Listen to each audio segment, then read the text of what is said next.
Hay, O'zbekistondagi do'stlarimiz, men bo'lsam Xitoydagi Xinjiang Meifeng urug'chilik shirkatidan.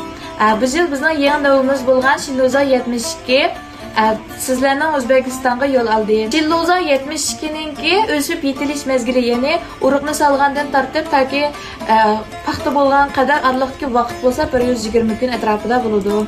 Andikin bizning bu urug'imizningki asosiy alaydi bo'lsa, birinchidan kasalga qarshi turdi, ikkinchidan qurtga qarshi turdi, uchinchidan o'tga qarshi turdi, to'rtinchidan yuqori temperaturaga qarshi tura oladi, beshinchidan yuqori tuz bar sharoitdami ham o'sib yetilalaydi. Andan bir paxtada 5 tal bergi bo'lish ehtimolligi 90% dan oshib ketgan.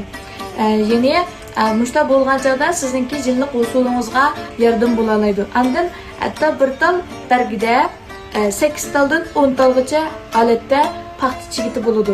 Andan bizning bu navimiz 1 gektar yerdan 8 tonnadan 9 tonnagacha usul berdi.